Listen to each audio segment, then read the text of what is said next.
I never imagined my life would take such a drastic turn. For 10 years, I thought I had the perfect marriage with Richard. We were the envy of our friends, successful professionals, with a beautiful house and plans to start a family. But routine gradually settled in, like an unwanted guest who comes to stay. At first, I tried to ignore the feeling of emptiness growing inside me. I told myself it was normal, that all marriages went through phases like this.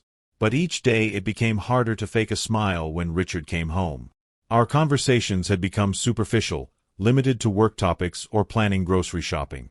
It was then that I started getting more involved in the family gatherings organized by my in-laws. Initially, I did it as a desperate attempt to save my marriage, thinking that spending more time with Richard's family would help us reconnect. But fate had other plans for me. At one of those dinners, I found myself chatting animatedly with Michael, Richard's father. I had always seen him as a pleasant man. But that night, I discovered a side of him that captivated me. His charisma and energy contrasted so much with the monotony in which my life was submerged that I couldn't help feeling attracted. Our friendship began innocently. We shared funny anecdotes, talked about books and movies. Michael made me laugh like I hadn't in a long time. I felt alive again, as if someone had lit a spark inside me, but that spark soon turned into an uncontrollable fire. I don't know exactly when our relationship crossed the line, but when I realized it, I was already deeply involved in an affair with my father-in-law. We met in secret, taking advantage of any opportunity that presented itself. Sometimes it was a quick getaway during lunch, other times we invented excuses to meet. Each encounter was a mix of adrenaline and guilt that left me breathless. The guilt was eating me up inside. Every time I looked Richard in the eye, I felt like I was betraying him in the worst possible way. But at the same time, I couldn't deny the excitement I felt every time I received a message from Michael. It was as if I were living two parallel lives, and I didn't know how to reconcile them. Richard began to notice changes in my behavior. I became more distant, more nervous. I tried to compensate by being more attentive at home, but I think that only increased his suspicions. He started attending family events more frequently, as if trying to catch me in something. The tension grew day by day. Michael and I knew we were playing with fire, but neither of us seemed capable of ending our relationship. We told ourselves we would do it soon, that it would be the last time, but we always found an excuse to see each other again. Everything exploded at Richard's mother's 60th birthday celebration. The whole family was gathered at my in-laws' house. I was nervous, aware that Michael and I would have to pretend normalcy in front of everyone. Richard wouldn't stop watching me, which increased my anxiety. At one point during the party, I slipped away to Michael's study under the pretext of looking for a book he had recommended. He followed me a few minutes later. It was a huge mistake. In our desperation to be together, we let our guard down. Richard found us passionately kissing. The sound of the door suddenly opening startled us. When I saw the expression of shock and pain on my husband's face, I knew everything was over. What followed was chaos. Richard started shouting, accusing us of being traitors. The noise attracted the rest of the family. Within minutes, the whole house was filled with screams, tears, and accusations. I saw my mother-in-law's face crumble as she understood what was happening. Richard's siblings looked at me with a mixture of disgust and contempt. I tried to explain myself, but what could I say? There was no possible justification for what I had done. Michael tried to calm the situation, but only managed to make it worse. His wife slapped him in front of everyone, yelling that he was a disgrace. I left that house feeling that my world had collapsed. In a matter of minutes, I had lost my husband, my in-laws, and any respect I might have had for myself. The following days were hell. Richard refused to talk to me, communicating only through his lawyer. My calls to Michael went unanswered.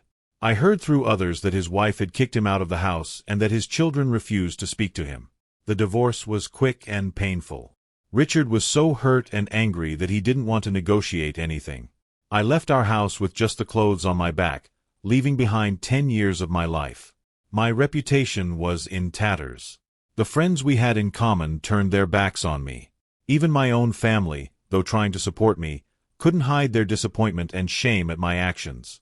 I moved to a small apartment on the other side of the city, trying to escape the gossip and accusing looks.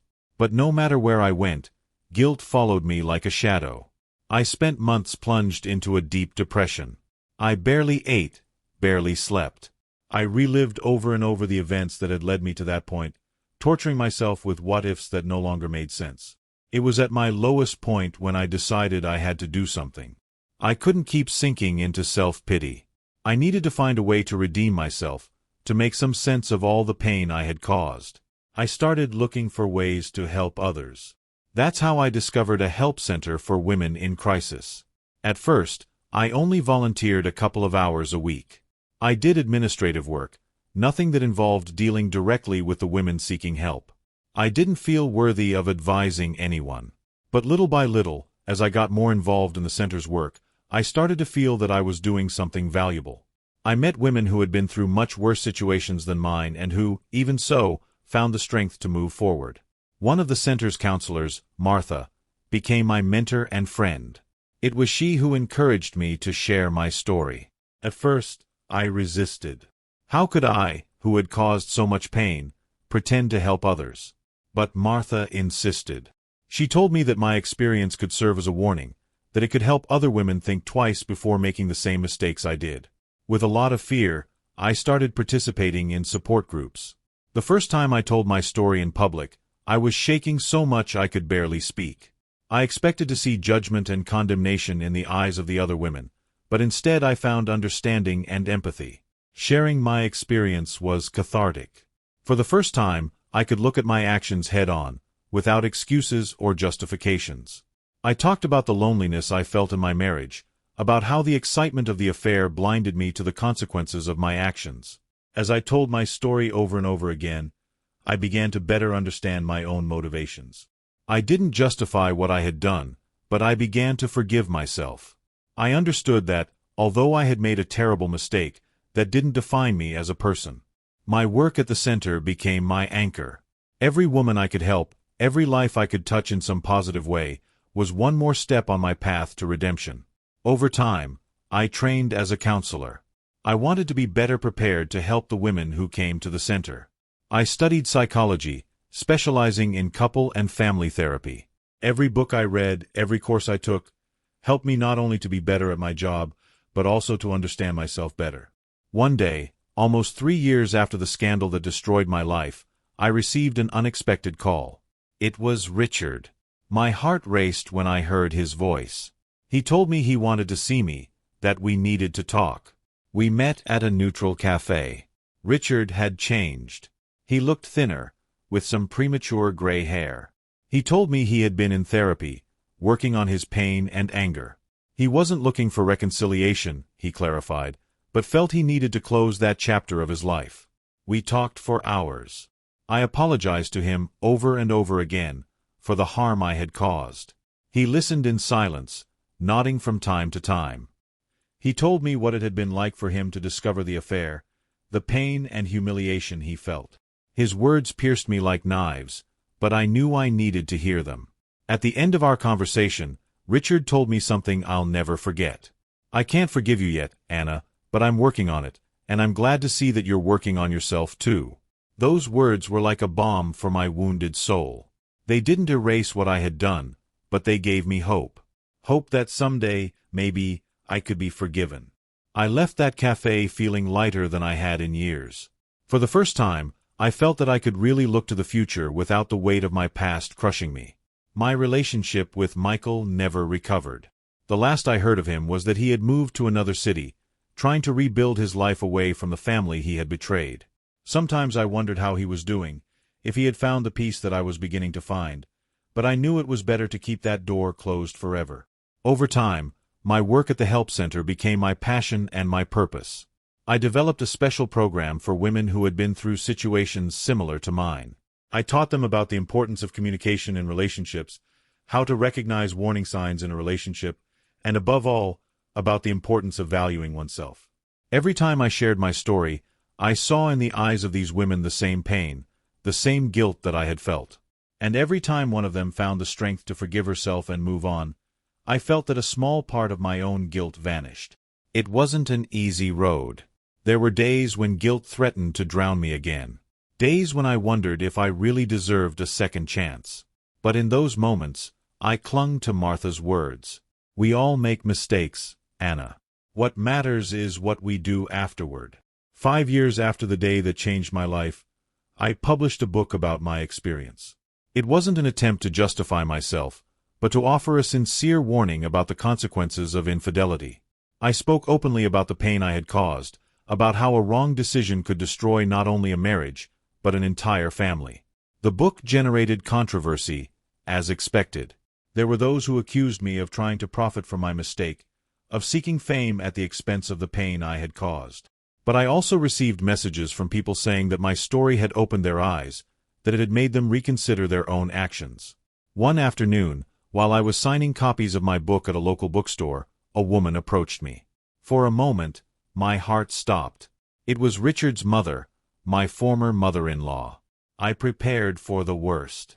I expected reproaches, maybe even for her to slap me right there, in front of everyone. But what happened left me speechless. She hugged me. It was a brief hug, but full of emotion. When she pulled away, I saw tears in her eyes. "I've read your book," she told me.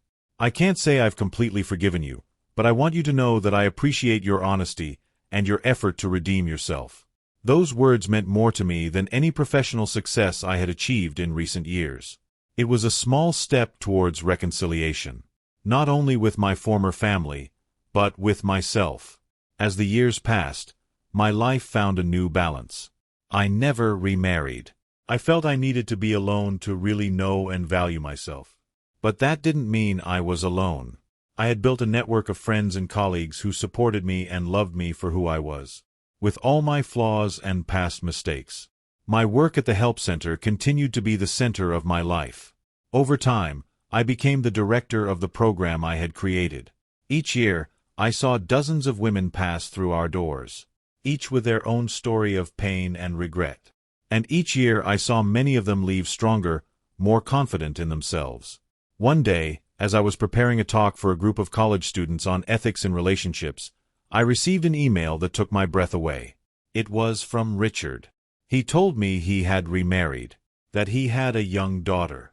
And then came the words I never thought I'd read. "I've forgiven you, Anna." It took me a long time, but I finally understood that forgiveness was more for me than for you. "I hope you found peace." I cried as I read those words. I cried for the pain I had caused, for the lost years, but also out of relief and gratitude. Richard's forgiveness was a gift I didn't think I deserved, but one I accepted with all my heart. That night, as I prepared for bed, I looked at my reflection in the mirror. I saw a woman who had made terrible mistakes, but who had found the strength to get up and try to do something good with her life. I saw someone who had learned the hardest lesson of all, that our actions have consequences, and sometimes those consequences affect the people we love the most. I reflected on the long road I had traveled since that fateful day at the birthday party. I had lost so much. My marriage, my in-laws, friends, my reputation. But I had also gained things I never would have imagined. A purpose, a new perspective on life, and most importantly, the ability to forgive myself. Richard's email gave me the closure I didn't know I needed. It made me realize that, although I could never erase what I had done, I could move forward and try to make the world a little better. The following years were of continuous growth, both personal and professional. The help center expanded, opening branches in other cities. I was invited to give talks at universities and conferences, sharing my experience and the lessons I had learned. One afternoon, while preparing a presentation, I received an unexpected call. It was Michael. His voice sounded aged, tired. He told me he had read my book and wanted to talk to me. I hesitated. Was I ready to face that part of my past? Finally, I agreed to see him. We met in a park, a public place where we would both feel safe.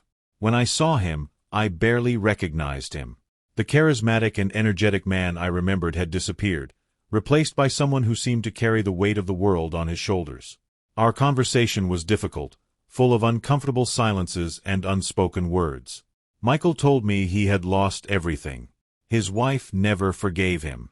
His children barely spoke to him. He had to retire early due to the scandal.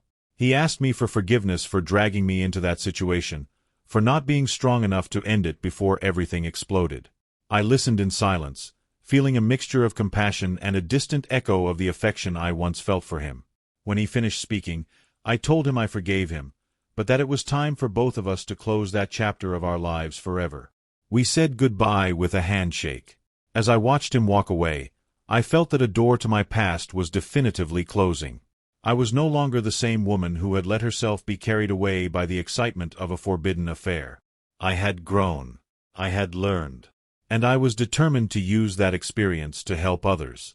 As the years went by, my work became increasingly focused on prevention. I developed programs for high schools, teaching young people about healthy relationships, effective communication, and the importance of fidelity and respect in couples. In one of these workshops, I met Ellen, a young literature teacher who volunteered to help with the program. Ellen had a contagious energy and a passion for helping others that reminded me of myself when I was younger. Over time, Ellen and I became close friends. She became my confidant, the person I could talk openly with about my past without feeling judged. Through our long conversations, I began to see my story from a new perspective. One day, while we were having coffee after a particularly intense workshop, Ellen asked me a question that took me by surprise. "Anna, have you ever thought about having a relationship again?" The question left me speechless for a moment. The truth was that I had avoided thinking about romantic relationships for years. The fear of hurting someone again or being hurt had kept me away from love. "I don't know, Ellen," I answered honestly. "Sometimes I think I don't deserve another chance at love." Ellen looked at me with a mixture of understanding and determination. "Anna, you've dedicated the last years of your life to helping others heal and build healthy relationships. Don't you think you deserve the chance to apply everything you've learned in your own life?" Her words made me reflect deeply. Was I ready to open my heart again? The idea terrified and excited me at the same time. Little by little, with the support of Ellen and my friends from the center, I began to open myself to the possibility of a new relationship.